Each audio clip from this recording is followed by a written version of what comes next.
Vamos ver se eu esqueço de alguém. Temos também o Edson Fachin, tem o Luiz Fux, tem o Dias Toffoli, tem Rosa Weber e Carmen Lúcia, tem Gilmar Mendes, Celso de Mello, Marco Aurélio Mello, Alexandre de Moraes. Opa! Tô esquecendo algum, não? Tem algum juiz ladrão apitando a partida? Aí fica por sua parte, meu caro Adrilles Jorge, mas o fato, muito Paulo, agora bom, Vini. respondendo... Aliás, parabéns, você mandou Eu não sei se eu esqueci de alguém, né? Porque são 11 ministros aí. Vini, será que isso acontecia 10 anos atrás? Não acontecia. Não acontecia. 10 anos atrás, as pessoas sabiam quem eram os 11 da seleção brasileira, né? Agora as pessoas sabem muito mais quem são os 11 ministros do STF por essa super exposição aí que eles têm tido recentemente, né? Paulo dando muitas entrevistas, tem os seus julgamentos exibidos, tem o grande acesso agora à internet, tem a polarização política que ficou ainda mais acirrada agora com o presidente Jair Bolsonaro no poder. Então são vários os motivos aí que fazem que a população tenha um interesse muito maior sobre a atuação desses ministros do STF. Agora, respondendo a tua primeira pergunta, Paulo, no dia 10 de setembro nós teremos uma mudança importante, que será a mudança na presidência do STF, que nos últimos 2 anos foi ocupada pelo ministro Dias Toffoli, que agora passará para Luiz Fux. Essa eleição já aconteceu em junho, foi até antecipada devido à pandemia, e o Luiz Fux foi eleito aí presidente para o próximo biênio, então 2020-2022 ele será o presidente do STF, e na vice-presidência a Rosa Weber. Então a gente vai ter ali uma cerimônia virtual, muito mais discreta, né? Até porque nós estamos aí ainda numa pandemia, então terá ali a presença do presidente Jair Bolsonaro, dos presidentes das casas legislativas, né?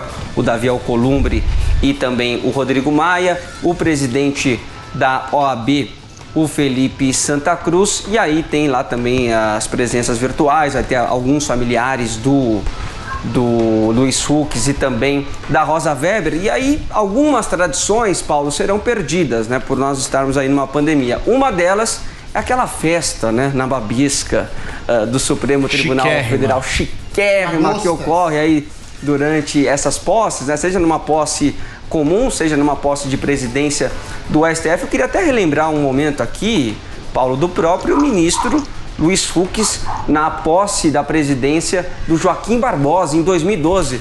Olha só o Luiz Fux, o que ele fez lá na festa do Joaquim Barbosa. Pegou uma guitarra, começou a cantar um Tim Maia. Tem como a gente subir um pouquinho esse som aí do Fux?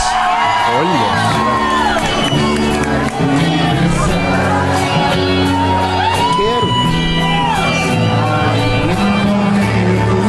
Quase bom, quase bom. Quase bom, quase bom.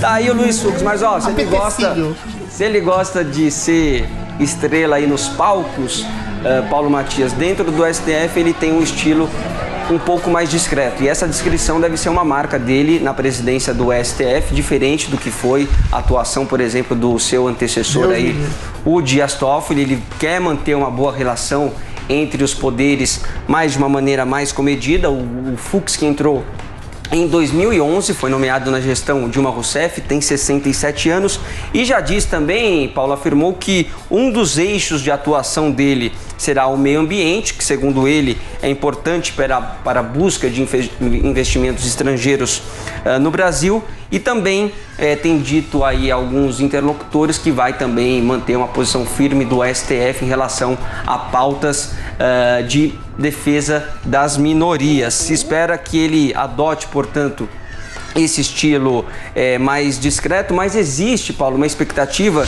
de que o Fux priorize também pautas econômicas, julgamentos que contribuam para um processo aí de recuperação econômica do Brasil, principalmente agora nessa pandemia, e que diminua o excesso de judicialização.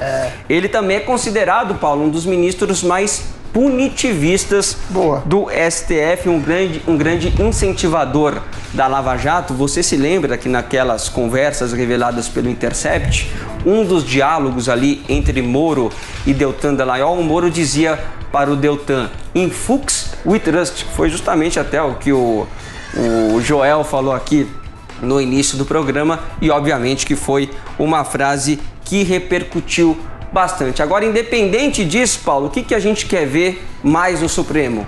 as brigas, né? As tretas entre os ministros do STF. Eu espero que o Fux não impeça isso. Claro, e né? pra Queremos gente ver, né? relembrar, né, uma dessas grandes tretas que já teve no Supremo, vamos botar aquela em que o Barroso perdeu completamente a linha com Gilmar Mendes. Vamos ver. E deixa de fora desse seu mau sentimento. Você é uma pessoa horrível, uma mistura do mal com atraso e pitadas de psicopatia. Isso não tem nada a ver com o que está sendo julgado. É um absurdo, Vossa Excelência, aqui fazer um comício cheio de ofensas, grosserias. Vossa Excelência não consegue articular um argumento, fica procurando. Já ofendeu a presidente, já ofendeu o ministro Fux, agora chegou a mim. A vida para Vossa Excelência é ofender as pessoas. Não tem nenhuma ideia. Não tem nenhuma ideia. Nenhuma. Só ofende as pessoas. Ofende as pessoas. Qual é a sua ideia? Qual é a sua proposta? Nenhuma. É bilis, ódio, mau sentimento, mal secreto. É uma coisa horrível. Vossa Excelência nos envergonha. Vossa Excelência é uma desonra para o tribunal. Uma desonra para todos nós. Um temperamento agressivo, grosseiro, rude. É péssimo isso. Vossa Excelência sozinho desmoraliza o tribunal. É muito ruim. É muito penoso para todos nós. Temos que conviver com Vossa Excelência aqui. Não tem ideia, não tem patriotismo, está sempre atrás de algum interesse que não é o da justiça. Uma coisa horrorosa, uma vergonha, um constrangimento. É muito feio isso. Isso é um Supremo Tribunal Federal. Presidente, eu estou com a palavra que continue. Presidente, por favor. Estou com a palavra que continue. Tá aí. Maravilhoso. Tá aí, então, Paulo. Mas eu acho que o Barroso não gostava, né, da convivência com o ministro Gilmar Mendes. Mas, olha, já tem muito mais, né? Tem pau aí entre Agora tá Lewandowski e Gilmar Mendes também. Maravilhoso. Quando o Joaquim Barbosa também era ministro, tinha umas brigas feias. Vamos esperar, né? Porque Agora a gente tá mais gosta calmo, de ver, né? Tá mais calmo. Agora tá um pouquinho mais calmo. Precisamos da treta. O Joel, teve uma palavrinha que o Barroso falou que me chamou muita atenção, que me remeteu às discussões suas com o Adrilles, né? Quando o Adrilles fala tem Billy... Mal secreto? Achei que era psicopatia. Brincadeira. Pitadas de psicopatia. Mal secreto é doença venérea. O ministro é bom na ofensa. Vai lá, Joel Pinheiro, o que você acha da gestão Fux? Olha, eu tô otimista com a gestão Fux. O Toffoli, que tá saindo, é o ministro mais político do Supremo, né? Sempre querendo ficar bem ali com todo mundo. Diziam que ele era um grande advogado do PT ou coisa assim, mas não, né? Se mostrou aí também muito próximo do bolsonarismo, do Bolsonaro. É alguém que negocia, alguém que está sempre fazendo uma certa articulação. O Fux é mais reservado e acredito também nele. Ele tem uma defesa mais clara nos votos dele, na carreira dele, uma defesa mais clara de certos valores. Um deles é a corrupção. Então ele sempre foi visto aí como um dos ministros mais punitivistas, né, que se diz, ó, Lava Jato. Imagino que isso vai também ter um destaque maior, assim como essas pautas que ele mesmo mencionou, tão essenciais no Brasil de agora. Meio ambiente, a gente vê o que está acontecendo, a gente vê a devastação. Defesa de minorias, então estou otimista aí com o Fux, em Fux We Trust, ética e combate a malfeitos aí em todos os pontos. Ô Narlock, você acha que tem uma mudança muito grande com a saída do Toffoli e a entrada do Fux, ou vai ficar tudo mais ou menos igual? Não, olha, Paulo, a liturgia do STF, o dia a dia, ali o companheirismo que os ministros têm entre si, apesar aí dessa frase de novela do Barroso, que ele bem podia repetir qualquer hora só para aumentar aí as audiências, né, para a gente comer pipoca assistindo. Isso tudo vai continuar, claro, então a gente vai ter aí o mesmo STF de sempre. Mas é bom, a mudança, eu concordo nesse ponto, eu concordo com o Joel, que a gente vai ter aí um ministro mais reservado, né? O Toffoli, ele se envolveu naquele inquérito das fake news no ano passado com aquela tolice que eles fizeram em relação à revista Cruzoé, né, de censurar a Cruzoé. Então é bom ter um ministro mais distante dessa polêmica aí toda também das fake news. Mas agora em relação a meio ambiente, aí eu tenho um pouco de medo que aí essas ações virtuosas, essa sinalização de virtude, ou mesmo uma boa intenção do ministro, só cause problemas. A Amazônia hoje, os estados amazônicos, eles estão entre os mais pobres do Brasil. Se a gente pensar em quantidade de pobres entre a população, eles ganham do Nordeste, são mais pobres que o Nordeste. Uma das regiões mais ricas, né, Narlo? E você tem o conflito no campo, a gente está vendo aí taxas de homicídio caírem no Brasil, mas aumentarem muito na Amazônia, e as pessoas são ali impedidas de trabalhar. Exato. Existe aquela solução vai catar coquinho, né? A solução da Marina Silva, que é, não, vamos fazer programas de extrativismo de açaí. Olha, um restaurante em São Paulo ganha mais do que todo o mercado de algumas dessas atividades de coleta. Então, esse negócio de a Vila Madalena, o Leblon, ou o ministro do STF que ganha lá 30, 50 mil reais por mês, decidiu que é bom para a Amazônia, talvez... Opa, caiu um celular aqui. Isso talvez só piore a ilegalidade da Amazônia, o mercado negro, a violência e também a devastação. Gente, esse menino tem que vir mais vezes. Leandro, vamos lá. Peraí. Não fica tão ansioso assim. Calma. Deixa eu só tirar uma dúvida. Venha mais vezes, Peraí, que até caiu o celular do aqui. Ô, Vini, deixa eu te fazer... É o Salles ligando pra agradecer. É o Salles ligando pra agradecer. Peraí, João Pinheiro, peraí. Só uma pergunta pro Vini, que não ficou muito claro e eu me esqueci. Fux indicado Dilma ou Lula? Dilma, 2011. Então vamos lá. Dilma. Então vamos lá. Adrilles Jorge. Sim, senhor. Saiu ex-advogado do PT e entrou indicado da Dilma. Mudou ou não mudou alguma coisa? Teve uma coisa que é fantástica. O Fux foi acusado pelo Zé Disseu de ser falso. Ele ludibriou o governo da Dilma, dizendo que ia, de alguma forma, contestar as anulações peremptórias e injustas do mensalão, aquelas averiguações do petrolão. Enganou, engabelou todo mundo e adentrou o Supremo. E é um dos ministros, se não um dos melhores, um dos menos ruins. Eu tenho um certo otimismo, mas não dá para não ser otimista em relação à a pior de toda a história, presidência do Dias Toffoli, né? Como o Narlock bem disse, ele censurou revista, ele criou o inquérito ilegal das fake news, ele perseguiu, sob a égide da sua presidência, o STF perseguiu direitos individuais de livre expressão, prendeu pessoas sem inquérito legal, congelou o próprio Toffoli, inclusive, investigações em curso no COAF, né? O STF, sob a égide da sua presidência, se tornou um Supremo Tribunal inquisitorial,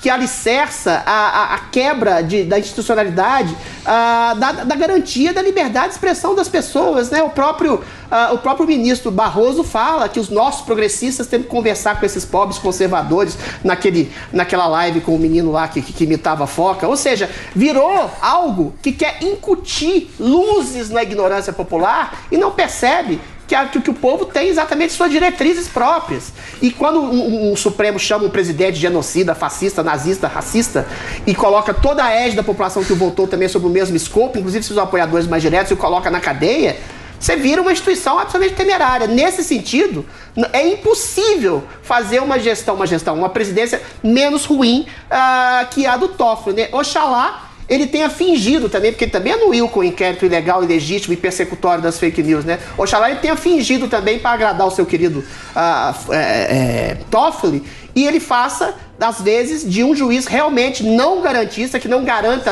privilégios de bandidos, como foi o caso do Toffoli, né, que inclusive, sob a égide dele, acabou com a prisão em segunda instância, e faça valer os direitos das pessoas e também não exacerbe as questões identitárias quando ele fala de minorias. Que uma coisa é proteger minorias, outra coisa é criar falsos preconceitos, das quais, inclusive, o nosso querido amigo Narlock foi vítima. Ok, só uma perguntinha rápida, porque assim, nem todos entendem o significado das palavras que você fala, né? Qual? Oxalá significa o quê? Tomara que. É mais pedante, eu gosto. As palavras servem para ser usadas. Não, era só isso que eu precisava saber. Obrigado. Não é uma deusa do Paulinha Carvalho, a minha, a sua, nossa abelha rainha deste programa. Eu tenho certeza que você tem boas informações para trazer aqui para nós de como que são as cortes no exterior também, né, Paula? Pois é, eu tava aqui, agora que o Vini falou, o que é que você espera? Eu achei que ele ia falar, espero mais discrição.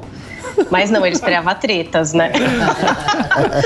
Mas a discrição é uma característica na Suprema Corte dos Estados Unidos. Ali são 9 juízes e eles raramente comentam alguma coisa fora dos autos. Então, quando você quer saber o que eles estão pensando, você tem que se dedicar aos autos. É considerada a mais tradicional corte do mundo E é muito parecida com a nossa no sentido das indicações, né? Indicação presidencial, cargo vitalício, aprovação do Senado, mas muito diferente também nessa questão de descrição e também que tipos de casos chegam à Suprema Corte. Para vocês terem uma ideia, eles julgam anualmente de 100 a 150 casos. Aí você fala, é um número grande ou é um número pequeno, não tenho muita ideia. Fui dar uma olhada no relatório de atividades do ano passado do Supremo brasileiro. Sabe quantos processos chegaram ao Supremo? 93.197. Em 2019, de acordo com a Agência Brasil, foram 110.965 decisões, né? Então você vê que o nosso Supremo está cheio de trabalho, julgando um monte de coisa que talvez não devesse chegar até lá e talvez nem sejam tão importantes assim. Então, nos Estados Unidos, pode falar. Teve uma vez que eles julgaram quem foi o campeão brasileiro de 87, se foi o Flamengo ou o Sport. Isso é inimaginável, né? Algumas pautas são bastante apressadinhas, né? Para você chegar na Suprema Corte não é fácil, é super difícil. O advogado ele tem que entrar ali com pedido e aí, para ser aceito o processo, 4 dos ministros eles têm que aprovar. Então, para você chegar lá já é muito complicado e muita coisa não chega porque já se resolvem nas cortes estaduais. Então, é um sistema que é mais fluido do que o nosso. Aí, outra coisa também, que se fala muito a respeito da Suprema Corte Americana, é o equilíbrio entre as partes, que é uma coisa que é alvo de críticas aqui no Brasil. Você tem 4 juízes à esquerda, progressistas, indicados por democratas, e você tem 4 juízes mais à direita, indicado por republicanos e conservadores, e tem um ali que as pessoas, enfim, acham que é centro, tem gente que acha que ele é conservador, que é o Anthony Kennedy. Então existe esse equilíbrio, ele vem se mantendo, mas é meio por acaso também, porque quando a gente teve a morte do Antonin Scalia, que foi em 2016, estava o Obama, né? O Obama que teria direito a indicar um juiz, indicaria um juiz progressista. Só que os republicanos no Senado fizeram uma manobra e não botaram isso para jogo. Aí veio o Trump. Aí o Trump pôde indicar um conservador, que o Scalia também era conservador, então manteve-se o equilíbrio.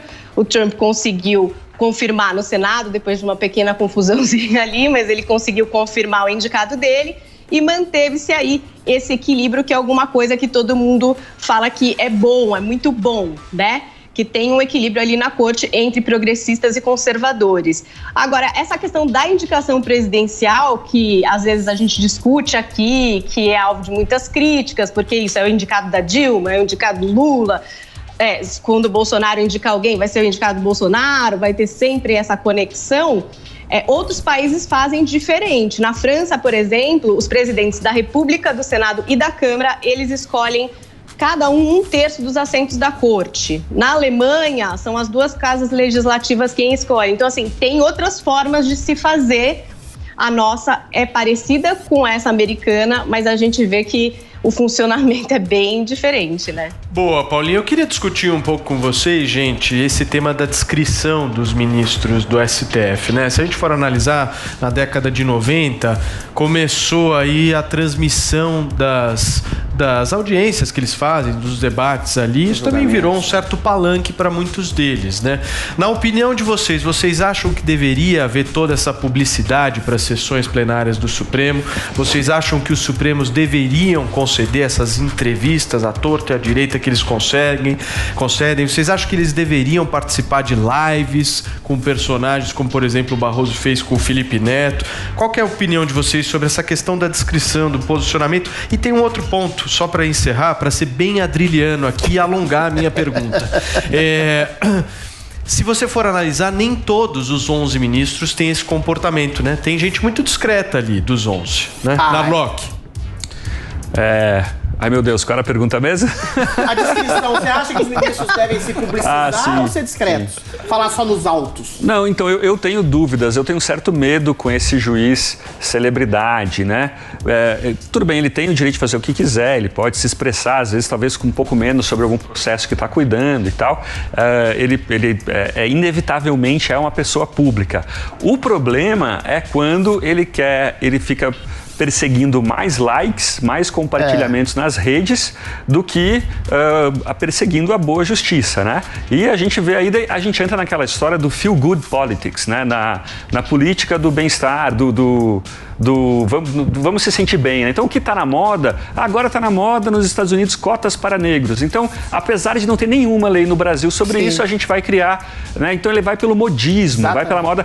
Isso para mim é o grande problema desse juiz celebridade. Ô Narlock, você é a favor ou você é contrário à exibição das sessões plenárias do Supremo? Não, acho que tem que ser a favor. A gente tem que ter, é um exercício de transparência, né? Tem que ter, isso tem que ter, mas isso não significa que eles vão ser celebridades de um dia para outro, né? 90% das sessões ninguém vê, ninguém assiste, não chegam nos jornais, nas coisas mais importantes, né? Adriles. Eu sou completamente a favor da publicidade do que pensam os ministros, eu sou completamente a favor da publicização das reuniões, inclusive as reuniões de primeira e segunda turma, que são muito mais complicadas e complexas, aos julgamentos. Eu acho que é muito interessante quando a gente sabe em que lugar o juiz está. Por que o Supremo está num lugar tão delicado agora? Porque ele é formado por uma maioria de juízes progressistas que querem enfiar a goela abaixo da população um princípio progressista de vida, quer seja em políticas identitárias, como o ministro Barroso quer que haja agora uma cota de candidatos negros, desmerecendo o fato de que a gente é uma cultura miscigenada e vai dar muito mais problema do que solução, quer seja a questão do aborto, quer enfiar a goela abaixo, ou seja, quer seja inclusive na opinião sobre o presidente, que eles acham que é genocida, racista, fascista, porque tem uma premissa mais conservadora que eles consideram reacionária. Ou seja, eu quero saber quem é que está julgando as coisas no Brasil, sobretudo quando a gente tem o cerceamento de liberdades individuais e a perseguição de cidadãos comuns por livre se expressarem. É muito interessante saber a opinião do Gilmar Mendes, a opinião do Barroso, e inclusive a opinião de pessoas, de juízes que a gente considerava discretos, como o nosso querido Celso de Mello, que era ungido como um deus da sobriedade, que chama as pessoas de nazistas, racistas, fascistas, sem o menor escrúpulo. Ou seja, é muito interessante que a gente saiba o que esses juízes pensam a fundo para saber qual o mérito realmente que é do seu julgamento. Joel Pinheiro da Fonseca, para a gente fechar esse assunto. Vamos lá. Se eu tivesse lá atrás, na decisão original que começou a filmar as sessões do Supremo, eu votaria contra. Porque você já tem total transparência no texto dos votos dele. Então quem está interessado poderia ler o texto e você não teria essa figura do juiz que o ministro passou e os juízes passaram a querer ser estrelas num palanque, né? Falando, discursando, se tornando cada vez mais figuras públicas, deu nisso que a gente vive hoje em dia. Agora, hoje em dia, tirar a filmagem ou não, acho que pouco importaria. A mudança já aconteceu. Então, para mim, o que importa mais hoje é o posicionamento, a integridade pessoal, o posicionamento ético de cada um deles, do que ele fala e do que ele não fala em público. Alguns mais discretos, outros, como o Barroso, que a gente às vezes discute aqui, dão entrevistas, fazem live, mas ele mantém sempre uma grande discrição acerca de temas, por exemplo, que podem ser votados pelo Supremo. Ele não dá opinião. Ele não dá opinião sobre isso. Ele não fica dando opinião também perentórias, incisivas sobre este governante ou aquele. O Barroso não fica, não. O Barroso, veja o roda-viva dele. Social em relação ao negócio das cotas discutindo. Aquilo ele estava discutindo que tinha acabado de ser decidido pelo TSE. Ô, Adriles, calma.